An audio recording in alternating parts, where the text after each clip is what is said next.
Thank you all for coming. My name is Will Waldron from Divine Mercy Care. I'm the Executive Director, and it's my privilege to welcome you here at the wonderful generosity of the Basilica of St. Mary and Father Hathaway. Unfortunately, he could not be here tonight, but we're really blessed to have him endorse this event and get excited about it. I want to thank all the volunteers who've helped make tonight a possibility.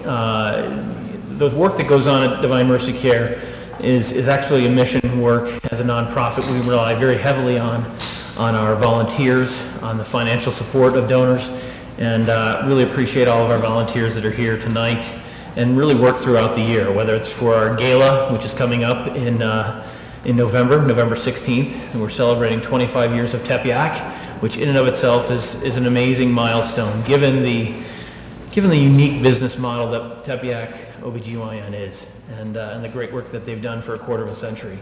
I also want to thank some of the staff that are here. Cheney Mullins is a force of nature, and we're really blessed to have her. Those that know her know this. And Amy Wolf, who is our operations manager for PWHC. And if those of you that don't know much about PWHC, I encourage you to really look into it. It's it's part of our unification aspect of our mission, and we're really excited to the momentum that has grown on a national level. Mark Flores is really our business manager, but he's also our technical guy up there in the balcony, kind of running the show and capturing all this. This is also being done live feed on Facebook, but will also be captured into YouTube, and it'll be on our channel. So I encourage you to share it with your friends. And when you hear Ryan and Bethany's story, it's very, very powerful. Also want to thank Monique Baruti. She's one of our board members here. We're very blessed to have a very wonderful and active and dedicated board for nonprofits. It's really the lifeblood of an organization, is the strength of that board, and the dedication of this board is really wonderful, and they're committed to this mission and the success of all the programs that we have here at Divine Mercy Care, but most particularly the success of Tepeyac in its mission. I want to encourage you, there's brochures in the back on the different programs that we have in our mission, and in a newsletter, so catch yourselves up. For some of you, this is new. This is your first event, and I'm really excited that you've come out here to do this, and you won't be disappointed. Bethany and Ryan are fantastic. Really a testament to faith and to the glory of God, for sure. Also want to make aware for all that on September 12th, Mary Lenneberger is going to be speaking out at Truro Anglican Church in Fairfax. Mary is a former employee, a patient and former employee at Tepeyac, and her story is incredibly powerful. And I'll just leave it at that, but you can read more on our webpage about Mary. So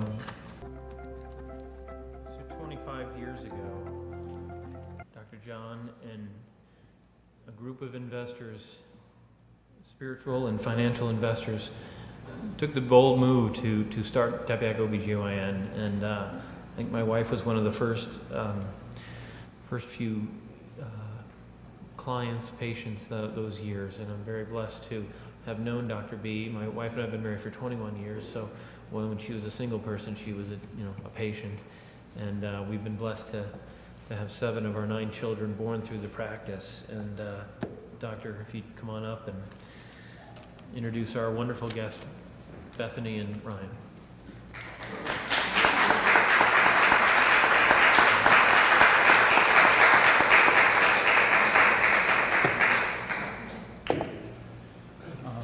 I'm incredibly humbled, and I'm really humbled and honored to be here tonight to help introduce our speakers this evening. St. Mary's and the Lyceum here have been a home to us for over the last 25 years. I was here with some family members back when I was under 10, so it goes way back. We live in an age of superheroes. Year after year, every summer, there are blockbusters in our cinemas. Big budget movies about action heroes and comic book characters. We're really rooting as a people for characters that are familiar with fast-paced drama in their lives. And we are going to be talking about modern mayhem tonight, right, guys? So it also taps into something deeper inside the human heart, which is what we talk about, transforming hearts through healthcare. The desire and the call to be something greater than you know you are through grace. In the world of fiction, that something greater is twofold. First, every hero is blessed with certain unique gifts and talents, preparing them for their particular mission. Everything in their life seems to be ordered by God for what they do. Secondly, that mission that they are given specifically inevitably involves self-discipline, craziness, and self-sacrifice for the sake of others. It's in this willingness to fulfill the mission that defines those heroes that we see on the movie screens. Well, we all know that superheroes are not confined to comic books and movie screens, right? You people in this room tonight, I know some of you all very closely. You are my superheroes. Because when I came up listening to what I thought was the word of the Lord, you do this, the world said, you will fail within 6 months. And there are people here who travel long distances. You know who you are, who come and support Tepeyac. You're really the superheroes, and they're in all our churches. The Catholic Church calls them saints. There are people out there who live the mission, the Bonhoeffers. They're in all the creeds. These are people who see that deeper vision. And so tonight we are blessed with another type of superheroes, Ryan and Bethany Bomberger. Now, I want you to know that there's a book out there called Not Equal: Civil Rights Gone Wrong. It's one of the best reads that I have ever read on the topic. But this whole idea tonight of their topic, which is marriage, adoption, and modern mayhem, is coming from their heart and their experience. It resonates. It inspires. It frightens in the fear of the Lord, not in the fear of men. And I just want you to know that for believers and non-believers, this idea of marriage, adoption, and modern mayhem, it's what I do every day in the office. I drank the Kool-Aid of the myth of the unwanted. I got rid of, terminated, destroyed, unwanted humans. Today, in our office, when we hear and talk to folks, so these are your options. The most common phrase we hear in the trench and in the beauty of the sacramental office of caring for another human being, where we examine and listen to your stories, those are the reasons why you come to us. The phrase is, I could never adopt my pregnancy. It's the most common thing I hear. When a woman's coming in and she doesn't know what to do and she's really thinking of terminating, and since I've been on that side, I don't throw stones, I get it. But when you're sitting there cross to cross and they simply say, I just could never do that.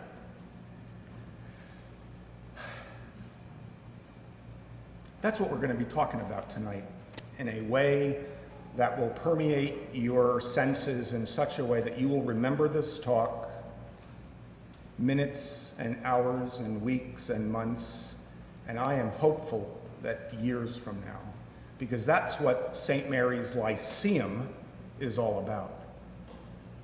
It's about bringing people together to talk about a concept that may be a little off the beaten path, to bring in new heroes into our lives. So with no further ado, I would like to introduce Bethany and Ryan. Thank you, sir.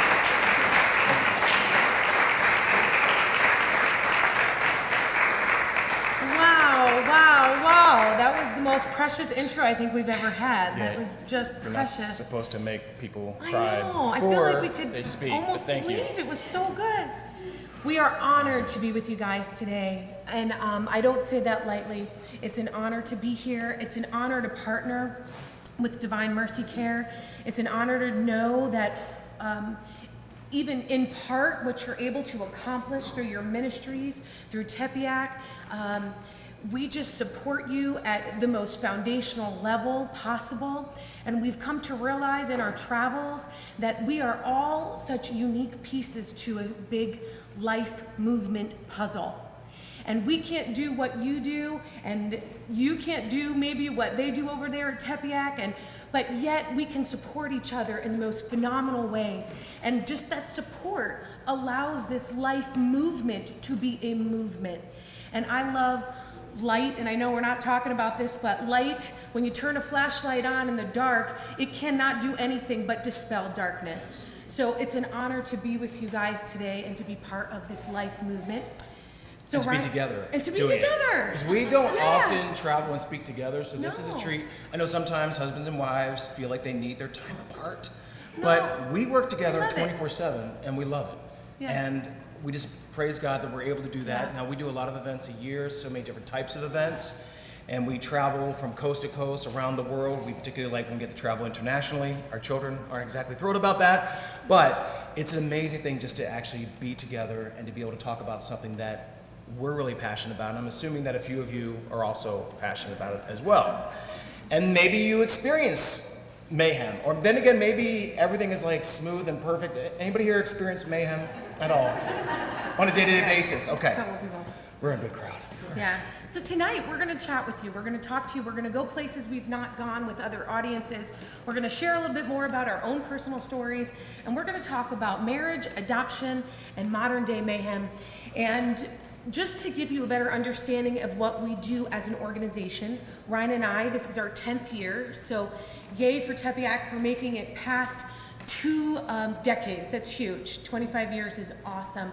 We just hit our first decade, and we look back at all the memorial stones and the things that God's allowed us to do, and it's pretty phenomenal. In our hearts, we hold them close. But our heart is to illuminate, educate, motivate. That's our motto. Our heart is to illuminate that every life has intrinsic value. I'm sorry, I know. I'm a walker and We a walk talker. all the time, so this is I'm weird a Greek for us New to be Yorker. I have to, okay. leashed to the I will microphone. do my best, and you can prod me if I need to come back. So our heart is to illuminate that every life has purpose. It's irrevocable, irreplaceable, it is unique, and our heart is to educate about a myriad of social issues in the context of God-given purpose. So we talk about this life issue, we talk about abortion, we talk about adoption and fatherlessness and poverty, and so many of these issues are intertwined, they're not separate from each other. And our heart is that we would motivate people to live peaceful and powerful lives, because what good is education if it just settles within you? Education, we want you to feel educated to articulate how and what we believe about the society that is around us. And so our prayer is that folks are motivated to go out there and articulate what they believe from a life perspective. The book of James talks about how we're not supposed to just be hearers of the word, but be what? Doers. Yeah. What good is this knowledge if we just sit on it? So it's a difficult thing to move people from lack of awareness to awareness, and then to move them to action. But what good is what we're imparting if people don't take that knowledge and put it into action, take that faith and put it into action? So God has opened up so many doors. When we started 10 years ago with 3 kids, 2 of them in diapers at the time, 2 laptops, and virtually no money whatsoever, and knew nobody in the pro-life movement, we wondered, okay, well, God, we told you we're willing and we're able, which can be dangerous things to say. Right. Anybody know what I'm talking about? But see, when God calls you, he's going to equip you and enable you to do what he's called you to do. And so 10 years ago, we had no idea what this was going to look like. We didn't know that we would be leading rallies in front of the Supreme Court. We didn't know that we would be leading briefings in Capitol Hill to educate congressmen and congresswomen and their staff on various issues. You know, we have done hundreds of pregnancy center banquets. We've spoken in colleges and universities, some who love us and some who don't love us. Should I mention some of those? Harvard hated us. No. Yeah, Harvard. No, that we had was some love there, but Columbia Law School. That was an amazing event. Harvard, to here, I want to encourage you, if you ever feel like you're not sufficient, you're not adequate enough to do something, just kick that thought out of your mind. Because when I was getting ready to speak at Harvard, I thought, well, this is going to be, it's an Ivy League school. I don't qualify to go speak at an Ivy League school. And so I thought, I over-prepared, first of all. I thought that they're going to ask deeply intellectual questions, complete with citations, basically. No, I got a lot of 4-letter words and a lot of students who didn't know about the issue whatsoever. And it's amazing because God's called us to impart truth. And how many of you know that our colleges and our universities need a lot more truth? Yeah. And so whether it's Harvard, whether it's Princeton, whether it's Penn State, University of Notre Dame, we've been given so many amazing opportunities to speak, to be able to address so many different topics. And this is our motivation for why we do what we do. 1 Corinthians 13:6 says, love does not delight in evil, but it rejoices in the truth. We love people. See, we have a culture that's so mixed up that thinks if you actually speak truth, that you're a hater. And they want to brand you a hater. I mean, but we exist because we want to dispel factophobia. You know what that is, fear of the facts, yes. Because so many people think when you speak truth that, you know, you're just hating. But yet it's love that motivates us to do what we do. These are some of the topics that we get to address in so many different venues. You can see some of the titles: The Beauty of Possibility, Adopted in Love, The Social Injustice of Abortion, Designed to Create. One of them is called Self-Control versus Remote Control, which is it's a workshop on character, because we think that character still matters. Does anybody in this room think character matters? Okay, this side does, this side's thinking about it. But character still matters, and for young people especially, when they are just bombarded with everything and anything that is contrary to character, these things matter, and it's just a blessing for us to be able to talk about these issues.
It's actually the basis for which we do everything that we do. And even as we approached our life together in marriage, I can see now as I look back all these years later, I look back and I see that God had just fashioned this guy for me, and that part of our purposes in life were to be intertwined and be part of this calling together. And so we don't usually have the time or the place to share just a glimpse, but we thought because we're going to talk about marriage, we might be able to show you some of our old pictures and just give you a couple seconds about how it all began with us. Yeah, don't compare too much. Don't be like, whoa, what happened to him? Things change. Anyway, we met a few years ago. Okay, actually, this is our 13th year of marriage. This September will be our 13th anniversary. And we met actually Regent University in Virginia Beach. I had actually finished Regent, but we were doing a benefit concert for a pregnancy center in that area, Tidewater, CPC, if you've ever been in that area. And so... Which is so funny to fast forward all these years later and to think that that's how we met. I was just part of a committee that was helping put on youth events, and he was the lead singer of a group called Surreal. And yeah. These guys here. Oh my gosh, yes. Those were the days. All the chicks, the surreal chicks. What? I was not one of them. No. Wait, hold on. Wait. I don't want you to misunderstand. No, I was a godly person. No, but I'm just saying But it was a fun like time. my youth group girls. They wanted my autograph. It was weird. I'm like, I'm your youth pastor. What do you need my autograph for? Anyway, we opened for people like CeCe Winans and things like that, and so. It was an event, it's amazing, because our hearts were intertwined over a pregnancy center event, and this is so much at the focus of what we do now. I feel weird not being close enough to this microphone. Can everybody hear us? Yeah. Are we good? Okay. We're so loud. I just lost the iPad, but it's okay. So, it was at that moment, it was a love at first sight sort of thing. I would ask others if they shared that same experience, but that might be a little awkward. So we won't. It was love at first sight. We were in a meeting, and silly, me, I was on the marketing team. Well, you see what my husband does to prepare. He creates everything you'll see here tonight, every video. So my roommate Amy and I, who were college students, we quietly put our posters under the seat because we were obviously in the wrong group, but at least it brought us together. And I turned to my roommate Amy, I said, he doesn't have a ring. I don't think he's married. I think I'm going to marry him one day. That is the truth. And I wasn't, I was the girl that didn't need a boyfriend, so it wasn't like, oh, it was just like, oh wow, he moves me, he moves my heart. And it's interesting because we both felt this instant connection, but then we separated for a number of years. And we needed to go work out things separately so that we could be stronger together. I was a hot mess. Well, I was. just a little depression sprinkled with a little of this and a little of that. And I needed to be whole. And I knew Right. that even though we initially dated and I had ended it because I knew there was something not right with me. And so I had a personal revolution and a complete deliverance from depression. And it radically changed my life. And so, although we fell in love at first sight, it took about 5 years. Yeah, it did. And But so that's then- okay. Because I had my own journey, and when we got back together, we were able to hit the ground running. Because we came back better people than we had been before. Yes. So here's just a quick little picture of us at our wedding, and if you want to move to the next one of our kiddos. And so we love our children. We have 4 kiddos, 2 of which are adopted, 2 are biological, and we have 14-year-old Radiance, and we have 11-year-old Makai, 10-year-old Leah, and 8-year-old Justice. And they're a handful. they're a handful. Anybody have, well, if your children are here, please don't raise your hands, but if you know what we're talking about, and we're also homeschooling parents, and when I say we, I mean she. She does 99.9% of it all, but it's a huge blessing to be able to actually be their main influencers, especially in a world today that has no use for the truth. Right. Now, we need light in our public schools, we need light in our private schools Yes, we do. as well. Yeah. But God has given us the opportunity to be able to homeschool our kiddos, and it is when you want to talk about modern day mayhem, sometimes that's what we're talking about. But Sometimes tonight, at the actually, Bomberger Academy, it's a little bit lively. But what we just want to share with you is that I believe that our gift, the gift that God gave us of a strong marriage, didn't happen by accident. I know that we both had in our hearts that we wanted to have a strong marriage and a life that meant something. And it's always been our desire to do things not for the sake of doing them, but for really eternal purposes. And so when we look at these pictures, and I think about what we do through the Radiance Foundation, it really begins with the foundation of what we've been able to commit to as a couple and as a marriage and in our marriage.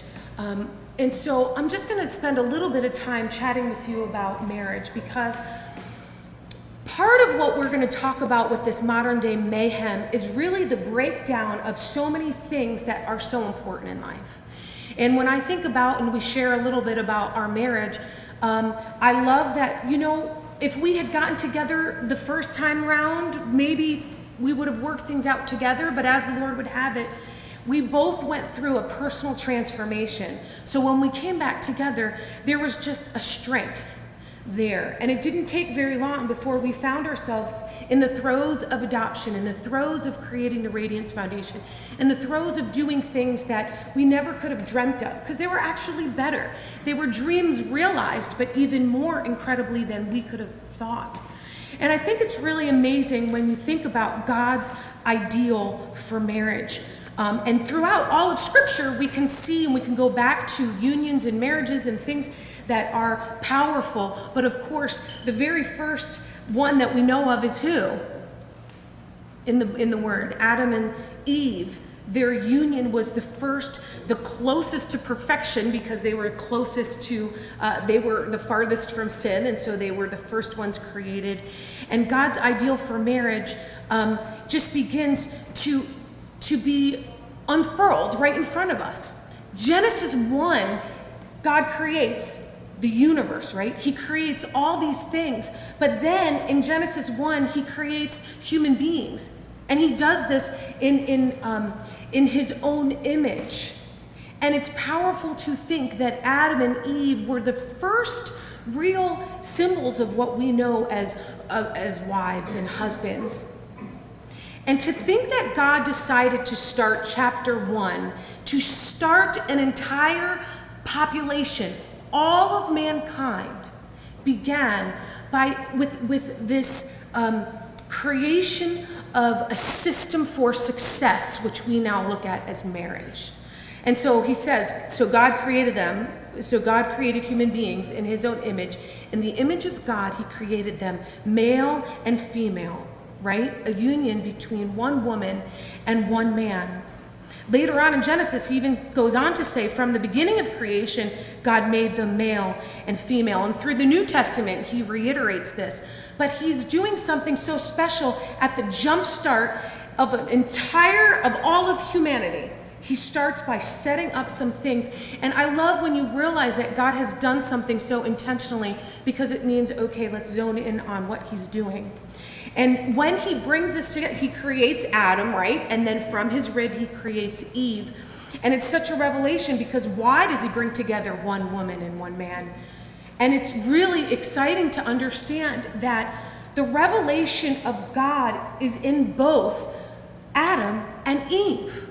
So there's a revelation of God in man that comes together with the revelation of God in women to create a sacred union.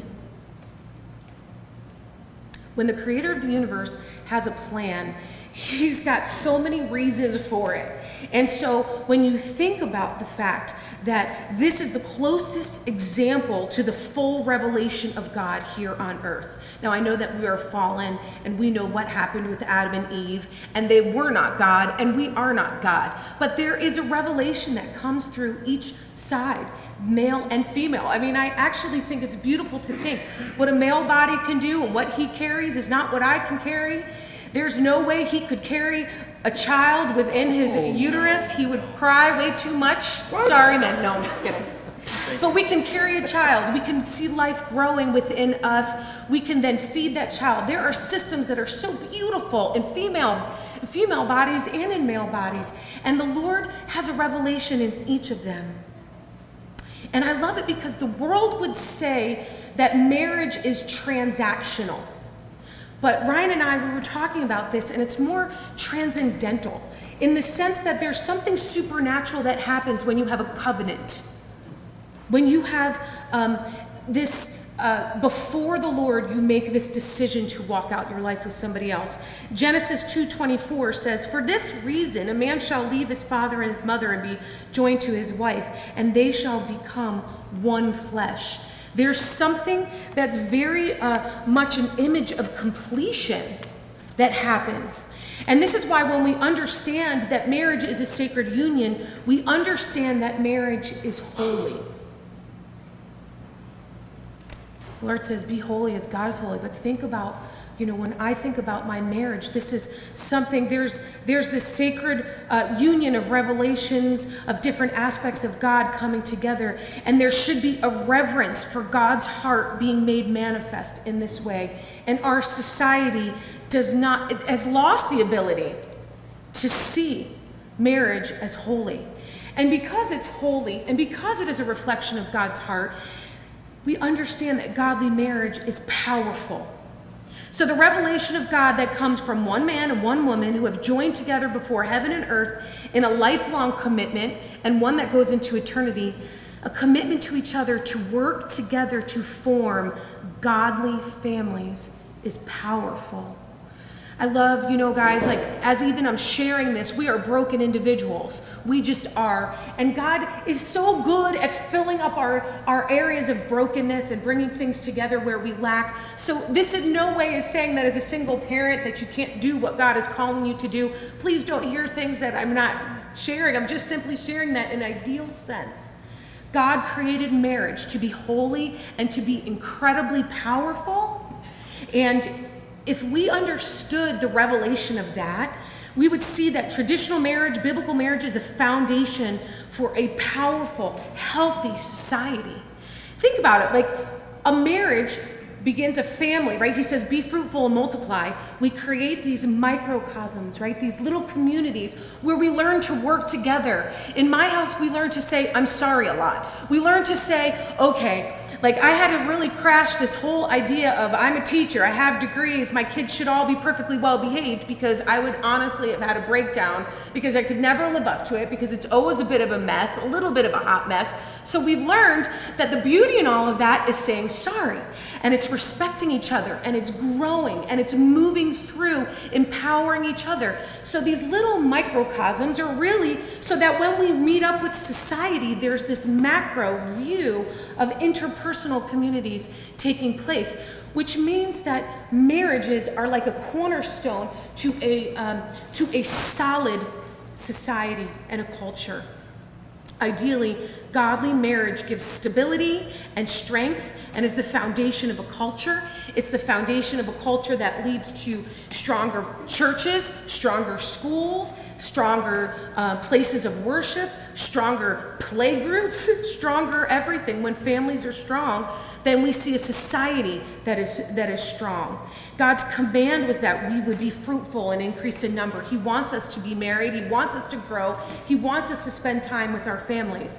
But we can't do this in a society that's telling us otherwise. Well, we can do it and we will do it, but we have a society that tells us to love whatever you want to love for the moment, and it really says, don't worry about that cornerstone, because we could be powerful without it, but we can never be fruitful and multiply if we're not seeing a union the way that God has ordained it. We can't see a fruitful manifestation of family if we don't have a biblical principle.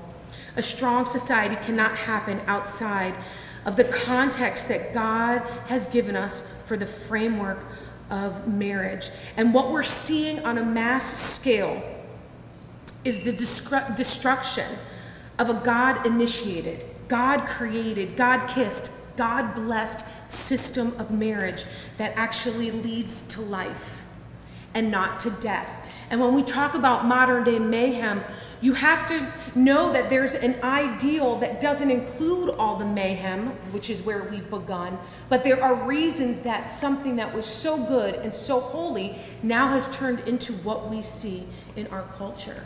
So Ryan's going to share a little bit about what we actually are experiencing from an internal, emotional, and economic sense. You know, it's amazing. Marriage is a partnership, and it's a partnership that requires 100% from each side. Right. It's not a 50, 60, 70, 90. It does require 100% from each side. And I'm just, well, you mentioned earlier about superheroes. I think my wife is a superhero. I mean, I'm not even saying that. I'm just gonna say this. She had extreme vertigo a few days ago, and it was horrific. I'm just saying that women have a way of pushing through things that is just ridiculous. A guy gets a cold and we're just like out. But a woman, I'm just saying, they're resilient, which is why when the world is constantly telling women, especially when it comes to unplanned pregnancies, that you can't overcome, come on. Women are resilient. I mean, guys, we're awesome too. We don't give birth. Thank you. But we are awesome too.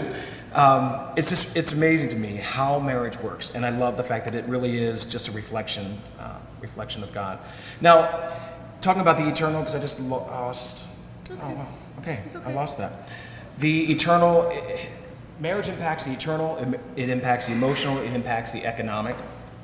In the eternal sense, families that are intact, marriages that are strong, have a stronger spiritual outlook.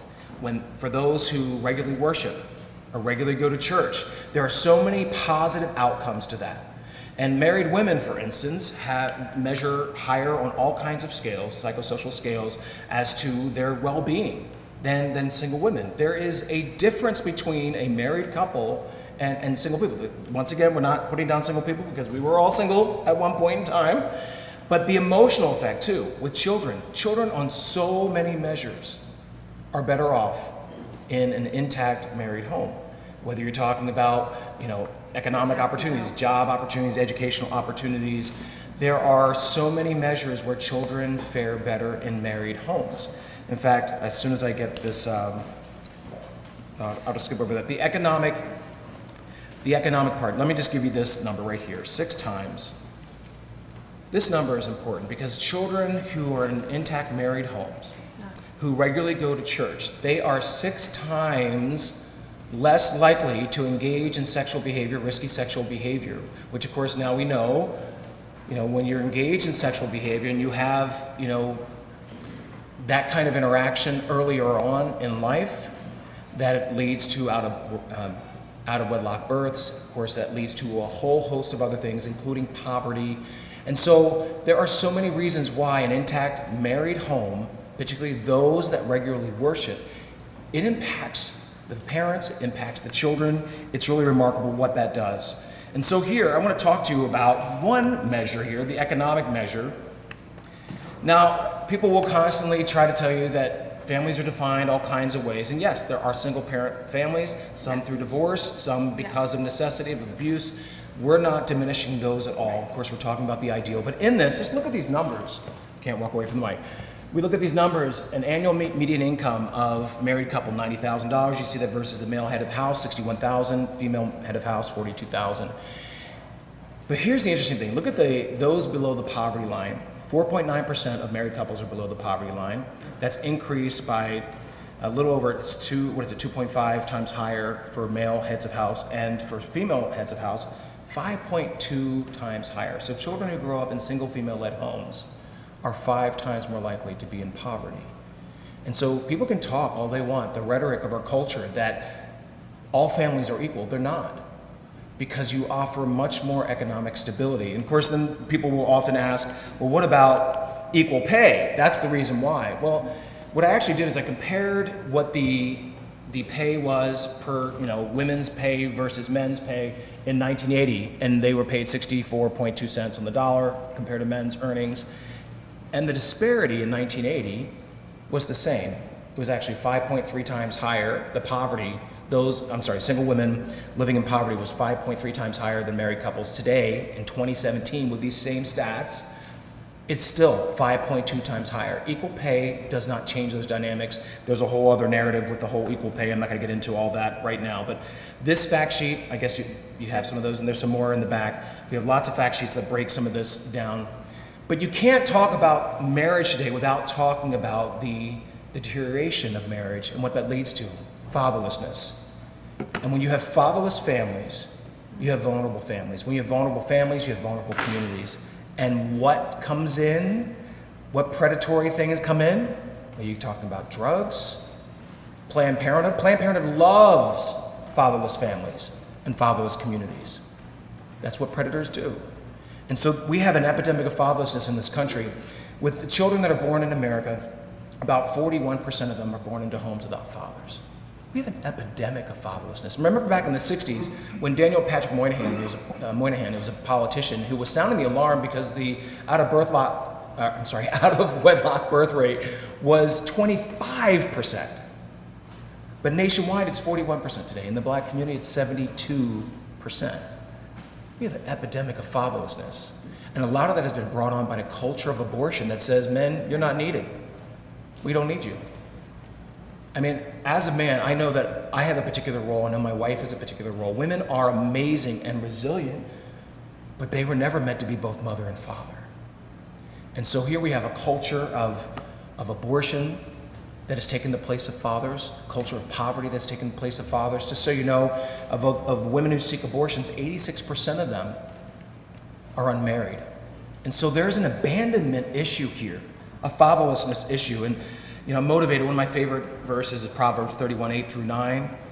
I love this verse. As a father and as someone who had an amazing dad, so speak up for those who cannot speak for themselves, ensure justice for those being crushed. Yes, speak up for the poor and the helpless and see that they get justice. We have a fatherless society that is crying out. And you have so many people saying, hey, women and men are interchangeable. No, they're not.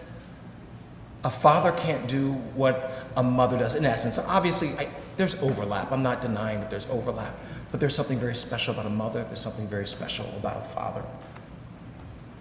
Now, these are one of the billboards that we placed in New Jersey, in the Camden area, and we've placed them in different cities across the country. And this is just really my heart, because there's so many young men who have no idea what it means to be a man. I should say so many guys who don't know what it means to be a man, and then so many men who don't know what it means to be a father.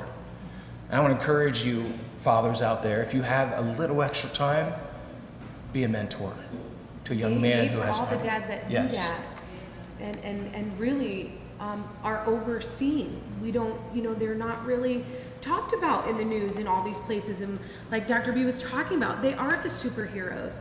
When my kids see their daddy, there's a different response. There's a lighting up. There's something that's different. If he takes them out to eat or something, and it's just the two of them, you'd think that they won the lottery, which he does often, and yet it never gets old. It's special. Yeah. They just think I'm awesome, so that's okay.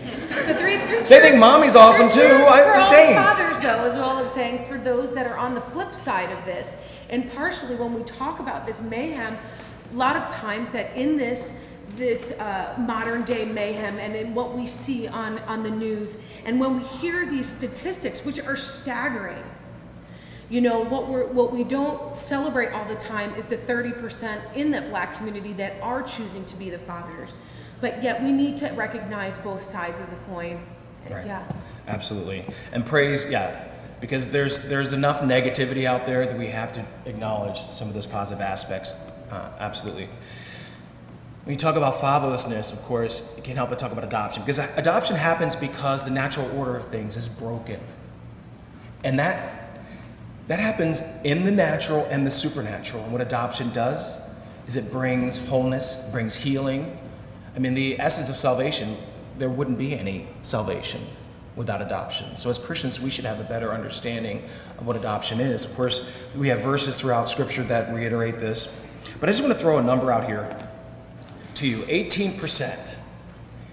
If one family in 18% of Christian churches, all Protestant and Catholic churches throughout the United States, one family in 18% of those churches chose to adopt, we would eliminate all the children waiting in foster care for a home. There are about 60,000 children waiting each year who do not get adopted out of the foster care system. There are typically 120,000 available, but about half of them do not get adopted.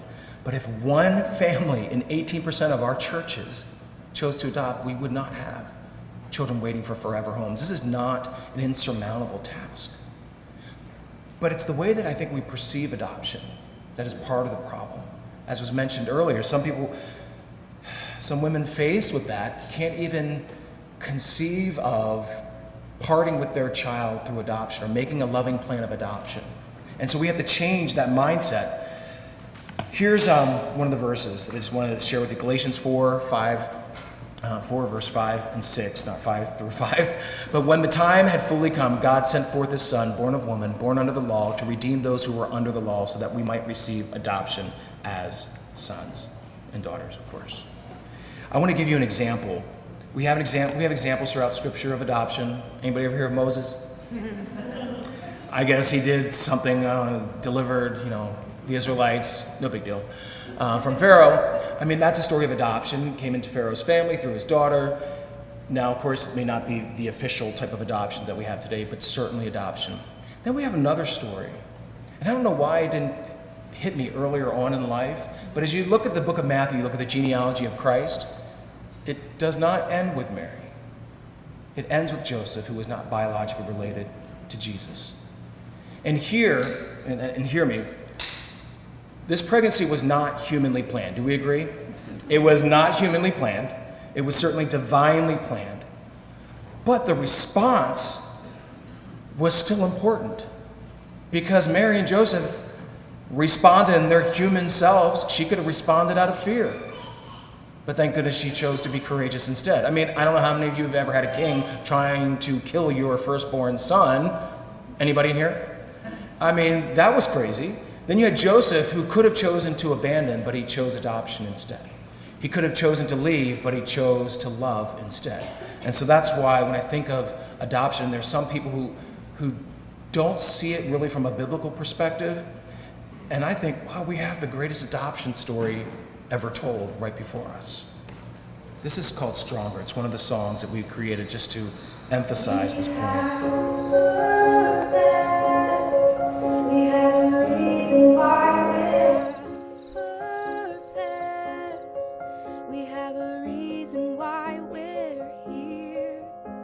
Sometimes it takes a miracle for God to make it clear.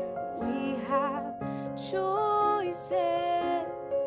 We have the power to decide whether we pursue our destiny or let it die inside.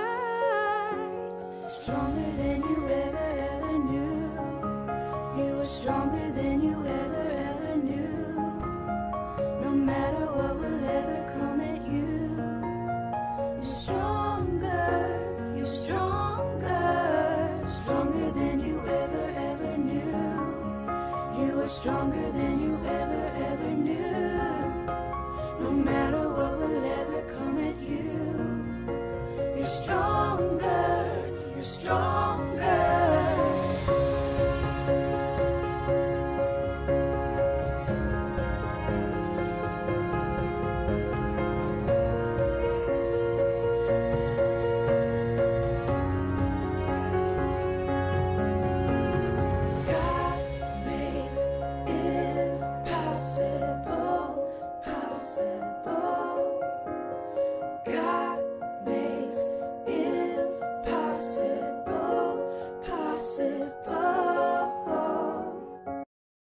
So you can understand why I'm so passionate about adoption. I came from a small family of 15.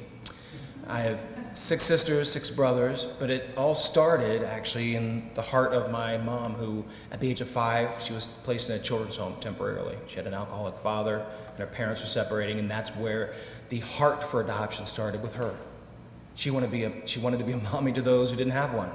And so she made a promise to God. At the age of 5, we often underestimate what little children receive and the way they perceive the world, but it was at that age that she made that promise. My dad shared that same heart, and this is actually me the first time my mom was able to hold me. I was 6 weeks old. I was Binky ever known. Yeah, look at that. I mean, you could slip your arm into that binky and swing the child. I don't know. But my mom just loves. She wasn't on a mission. She wasn't on a crusade. She just wanted to be a mommy to those who didn't have one. And I'm so glad that my dad shared that heart. My dad is actually the most amazing man I've ever known. He still is. He's battling Parkinson's, and that's a really hard thing. So I understand end-of-life issues as well. But this is my family. These are all the siblings in my family. You can tell we obviously don't look alike. We're white and we're black. We're Native American, Vietnamese.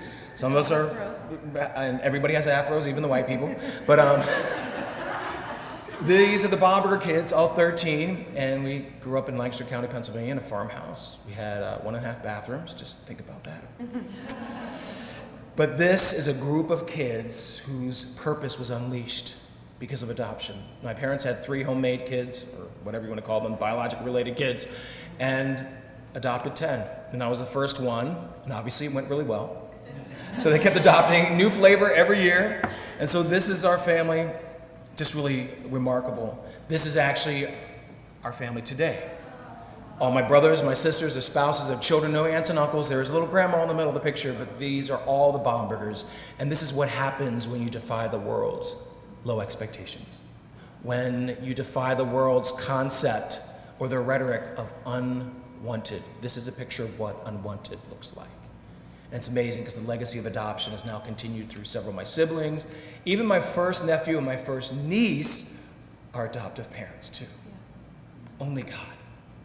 And so that's why I often just tell people, just pursue God, pray about that to see if he's moving your heart toward adoption.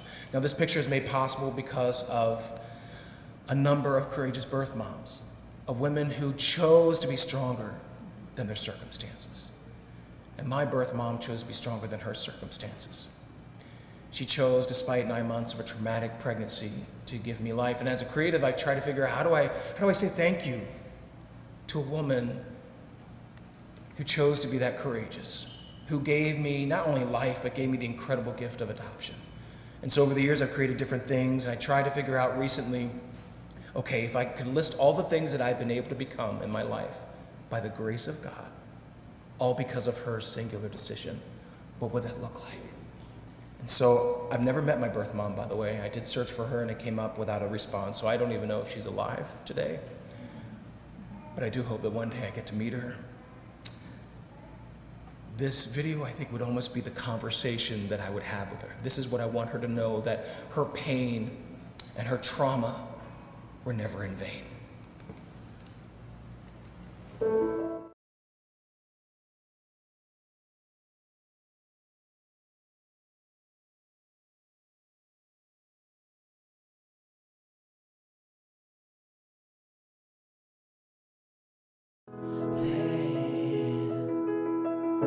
Stronger than your circumstance, you gave my life a chance, touching the future before it began. You're the reason I am here. I know deep down in my soul, my life has purpose.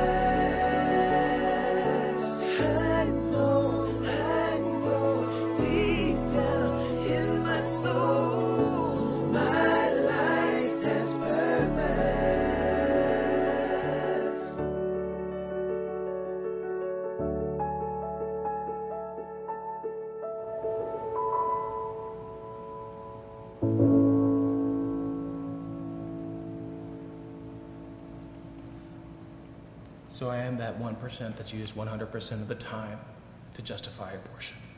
But because of her courage, there are beautiful reverberations from that decision, and these are the most beautiful ones. This is our family. These are all of our kiddos. Justice, Radiance, my favorite right here, and our two middle kids who are competing for middle child status, Makai and Aaliyah. And it's really remarkable. As I mentioned, they're homeschooled. 2 of them are adopted. All 3 of them were unplanned, which means nothing to me. Unplanned is meaningless to me. All 4 of them are loved like crazy. But see, now we have to go to the modern day mayhem part. Well, we've been sharing a lot, trying to intertwine that. We know that you have questions, so hold on to your questions because we're going to get to some Q&A time. But the upside down of what's being sold to millions of people, especially by Planned Parenthood, is, do we have the next slide that has, okay, I mean, just think about this. The psychological responses to abortion, now this is from Planned Parenthood's own website. The psychological responses to abortion are far less serious than those experienced by women bringing their unwanted pregnancy to term and relinquishing the child for adoption. Now, we've talked about foundationally what creates stability, what creates strength, what creates community when we think about the birth moms that were part of the Bomberger family and what they chose, their courageous parenting decisions, and how we see the strength and stability that comes from that. The upside down is a world that instead of, they're getting their Bible, if you will, from mainstream media and Planned Parenthood, which is telling them and giving them this lie, which is turning upside down and starting out an entire culture with unstable foundation. Right, and Planned Parenthood, of course, omits any mention of fathers or mothers or parents in their annual report because they don't believe in parenthood. I mean, they abort parenthood all the time. Ironic, right? With their name that says parenthood, and yet their services don't include parenting classes. They don't include baby boutiques.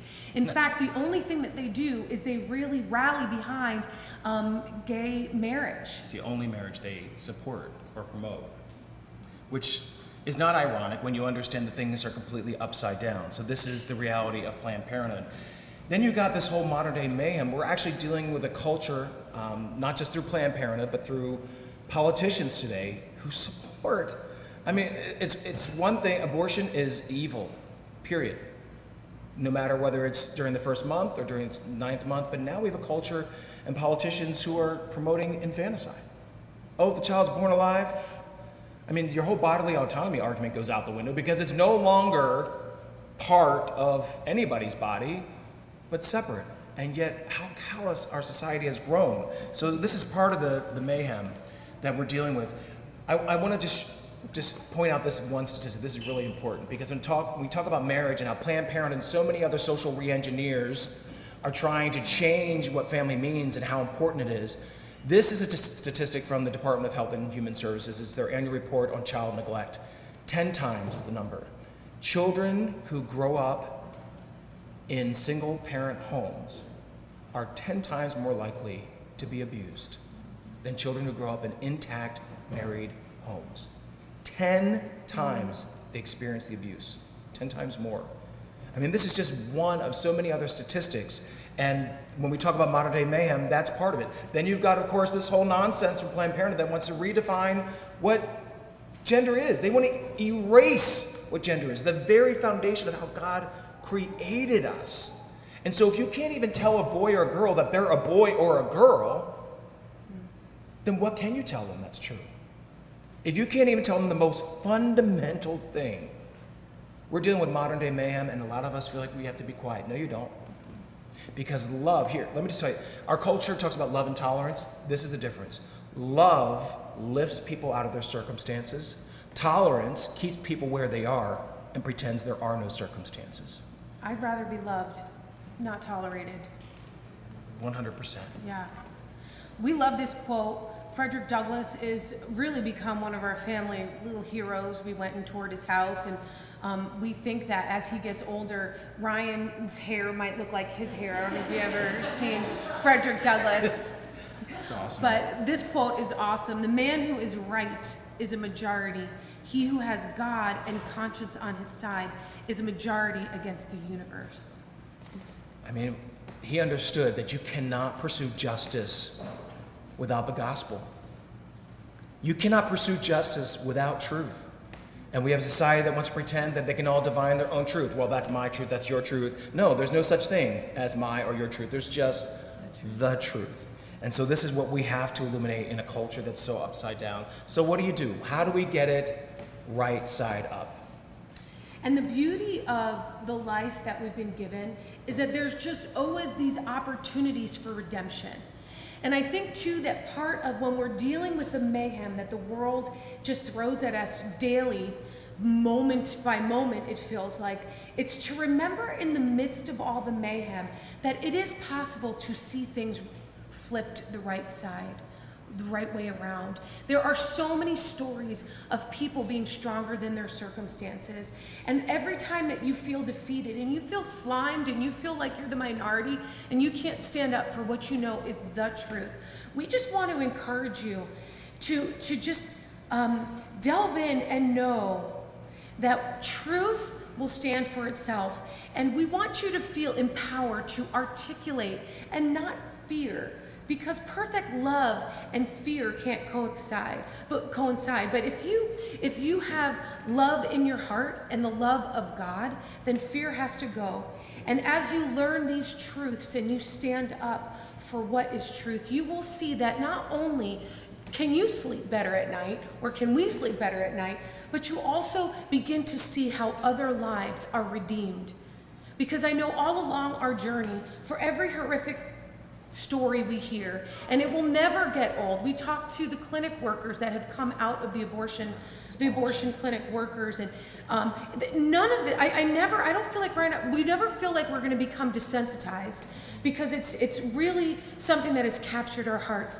But we also know that the redemption, we can do this because there is a transformative God that takes what's a mess and can flip it the other side. And I know that even in our own lives, that when Ryan and I went our own separate ways for a bit, I said I had my own time being transformed and realizing that I couldn't live for myself. And I gave birth to a child, and I knew I had this really amazing defining moment. It was February 14th, 2004. I knew that I was pregnant in an abusive situation. I was kind of emotionally numb when things originally didn't work out with him. And here I am sitting in this very cold, very sterile place, looking at an ultrasound, and I saw a little piece of rice that was beating. It was my daughter's heart. And I literally had a moment with the Lord where I believe he just wrapped my heart and her heart and his heart all together. And I went home that night and I pulled out a journal and I was like, okay, I'm no longer going to live for myself. I'm no longer buying into these lies. I need to find the truth and stand on it, because I want my daughter to see a powerful mom one day. And I opened up this old journal, and on the side there's this, verses, and one of the verses was Psalm 34:5. And it said, I sought the Lord, and he delivered me from all my fears. And those that look to him will be radiant, and their faces will never be covered with shame. From that moment on, I called her baby Radiance. She's now 14. She was 1, turning 2 when I married Ryan, who's the only daddy she's ever known, who's never missed a birthday, never missed a moment in life. I don't know if we have, oh, here we go, okay. But you know what? I share this with you because really the premise, this is my Radiance, my beautiful daughter, who will never know the shame of a testimony that says that she was unwanted, but she'll know the flip side, that radiant glory, that when you exchange the junk, you get the glory back, and you leave that at the altar. So as we move through this, our heart is that you would come out of this place feeling maybe a bit challenged in some areas, but mostly encouraged in knowing that there's always a great exchange, and that the story doesn't end with a dead end, that there's always, there's a beauty, and there is just a glory that comes with just understanding and embracing life. And I would say there are just 4 things. What can we do? We can pray. Pray about how we can be more involved. Pray about adoption. We can participate politically. I know people don't want to hear that, but we cannot sit back and allow politicians to kind of rattle off and not be grounded. So we can participate that way, and we can promote the beauty of marriage.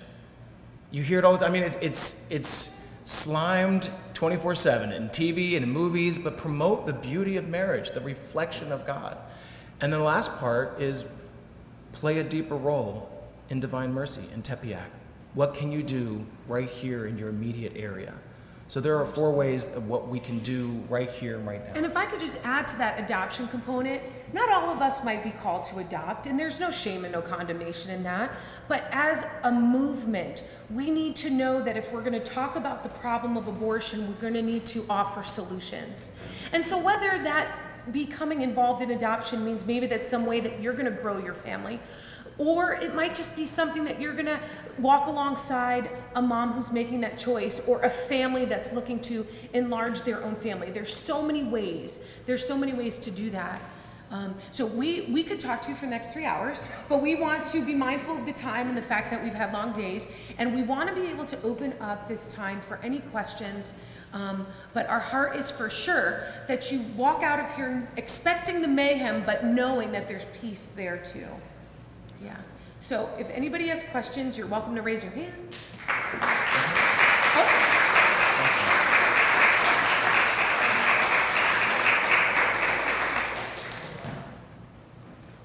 Any questions? No questions? All right. Sure. Maybe more than a question. So when they talk about getting motivated politically, I'm not sure how many of you live in Fairfax County. I'm not sure how many of you follow Fairfax County Public Schools. But you need to. All of our school board representatives are up for election this year.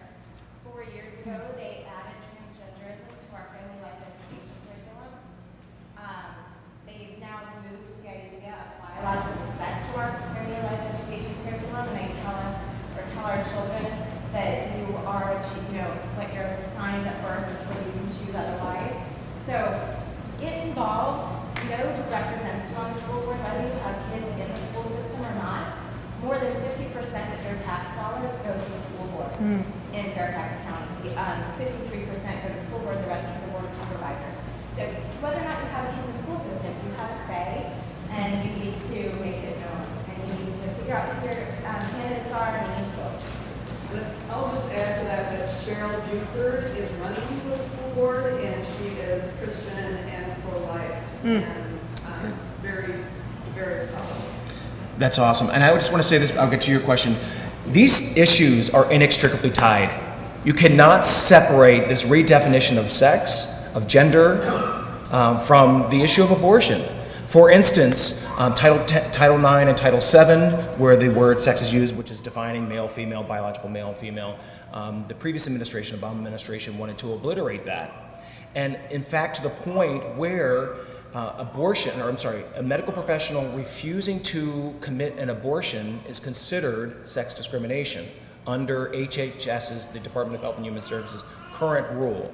They're now actually working to overturn that. In fact, you can comment, you can go to hhs.gov and actually comment on that, because refusing to commit an abortion is in no way, shape, or form a form of sex discrimination. But this is what happens when you get to just arbitrarily redefine words. You had a question. And could I just say, I know, I'm so sorry, 3 seconds.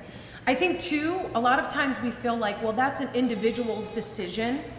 But what we're hoping that you're understanding is that if an individual is choosing their own lifestyle, choosing to change gender, charter school where we are, there's a gender fluid, she was a girl last year, she'll go back this year as a boy. It changes the society. It is not specific to just the individual. And what we see is then it affects our families, our views. My daughter was told that she was shaming people because she said, I think boys were born boys and girls were born girls. It's so much bigger than, hey, it's their body, their choice, right? We've heard that one before.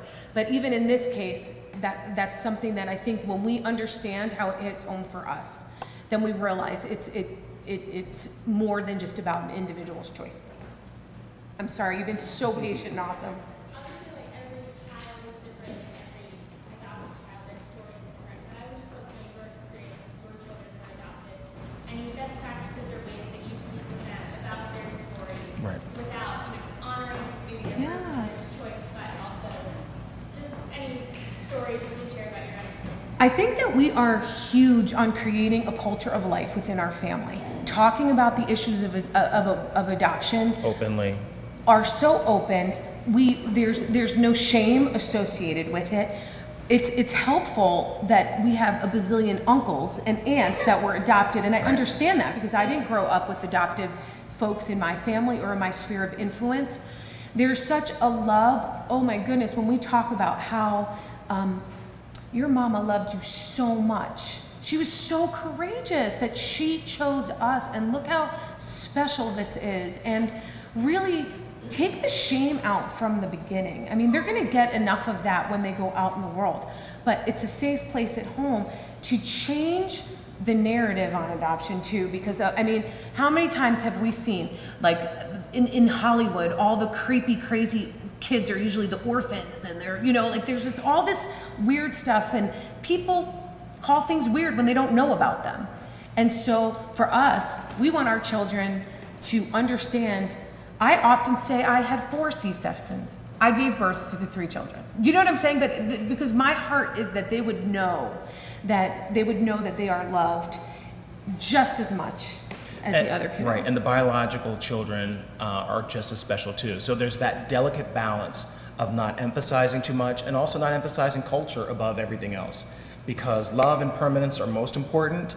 Culture comes later. yeah. But there's so much more that we could talk about, and I know that we're out of time. Are we out of time? Or you have a question? I just have one more question. Oh, okay. Or just another question. We're taught over the years that abortion becomes the least difficult option for the mom. Meaning, Right. I can't imagine keeping my baby myself if I can't do it. There's no way I'm going to wreck my life and give it up or keep it. Right. Right. And so in that moment where everything's happening so quickly in her mind, she often chooses to avoid. Right. Our answer has been to show that young person or that older woman a role model, a mentor, that superhero, that person who got through the same issues she's dealing with. Yep. And that's why partnering with pregnancy centers and friends, I have patients who say, oh, Johnny, just call me up. Yeah. I'll talk to her. Right. Right. Because in that moment, at least up till now, that's a real Yeah. difference maker in helping her even possibly choosing adoption. Yeah. And I have stories in my own head and heart about adopted kids in our practice.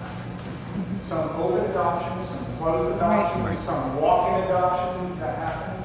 But do you agree? Is there anything you can teach me or help me when I'm sitting right in front of this person and she just simply goes out and there's no way I can adopt? But you Yeah. realize you're going to abort this baby. Yeah. Okay. Words don't mean anything at this moment.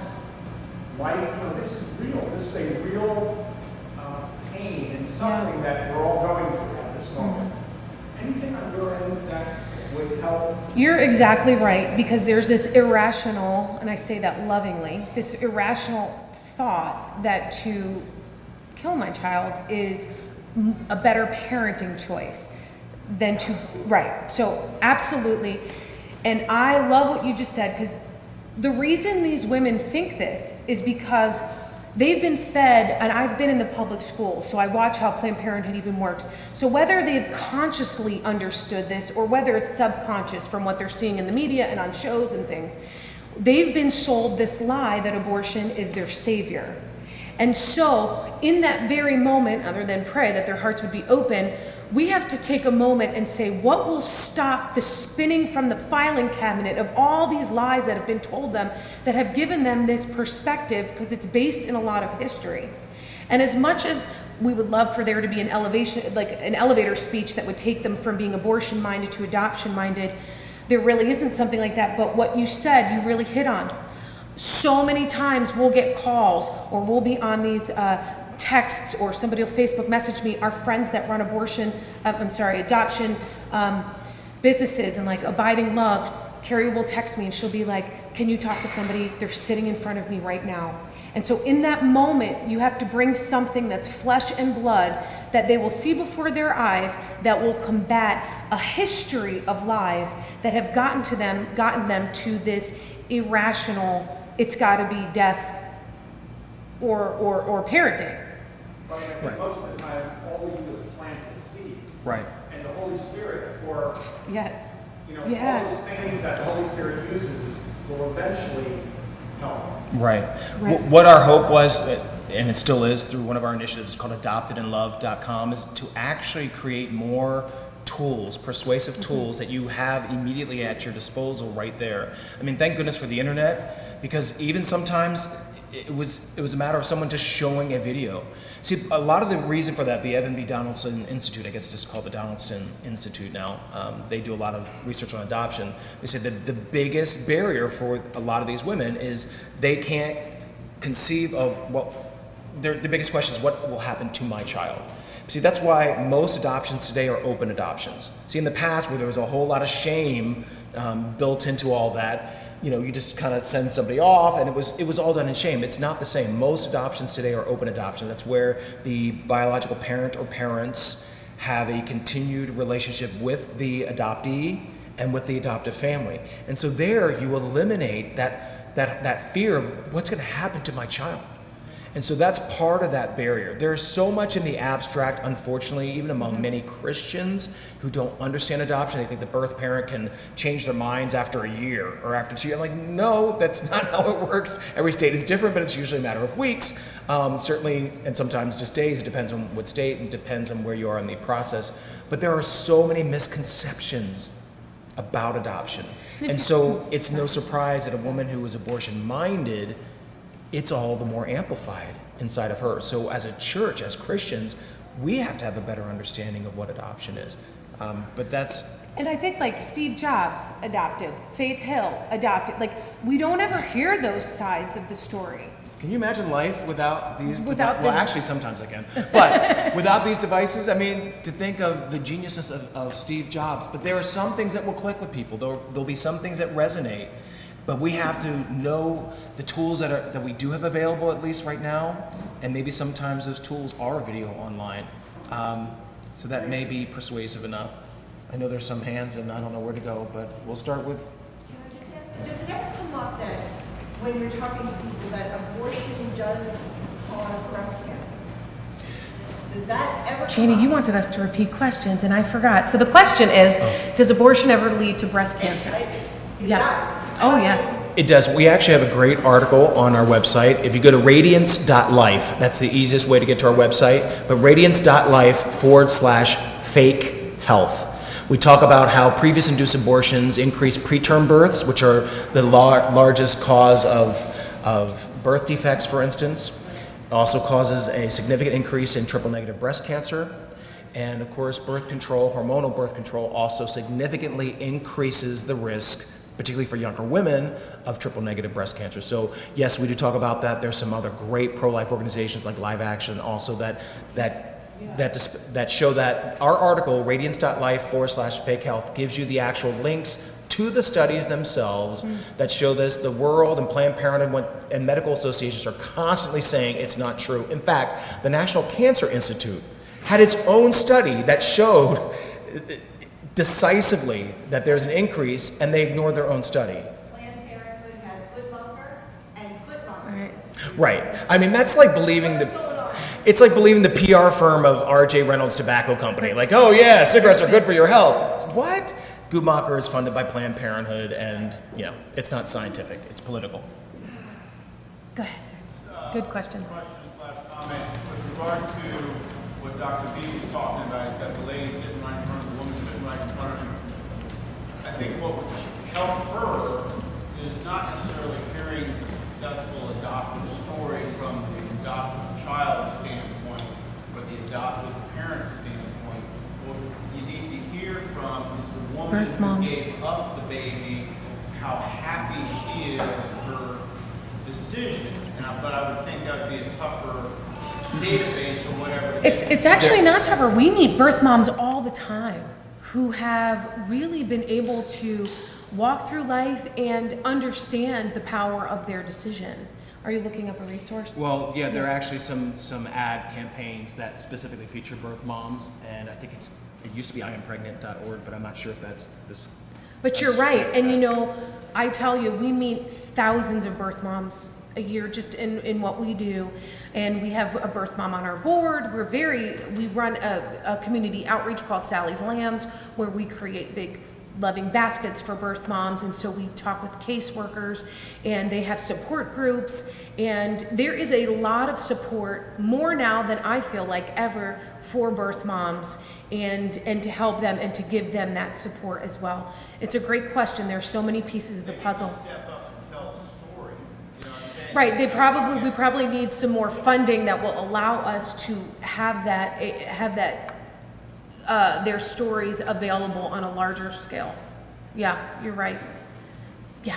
To add to what he said, I wonder too, when they're in front of you and they think that it's so impossible, is asking the question, what can I do or how can I help you Right. through this process? Yeah. When they look to abortion, they feel like there's no other Right. place to turn.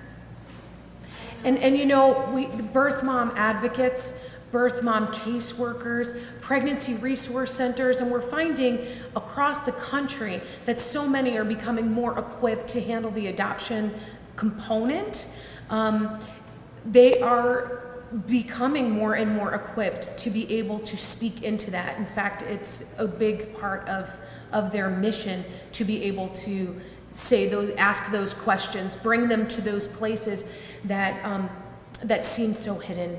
How are we doing on time? Are we good? Okay, go for it. For couples interested in adoption, could you mention a few agencies that might be like a good place to contact? Sure. I think that if you're willing, a lot of people talk about the expenses being an issue. And so when you foster to adopt, the state takes on all of that. And I know that that seems like a very daunting idea to some people to foster first. But I also know that I've heard millions of stories of miracles as you've walked through different classes and you've come through that. It's a great way to keep the expenses down, and actually you don't really put anything out if most states have a good covering for that.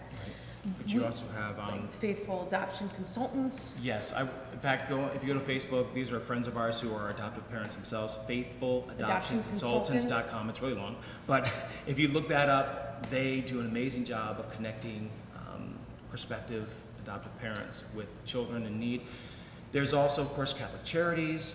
There are lifetime adoptions. There are different ones. We actually used to, I don't know, I'm going to say this. Right. We used to promote Bethany Christian Services. Right, because they're pretty national and they're pretty No. strong. Yeah. Bethany Christian Services in Virginia does not adhere to what the national policy has been changed to, and they're now placing in same-sex homes, which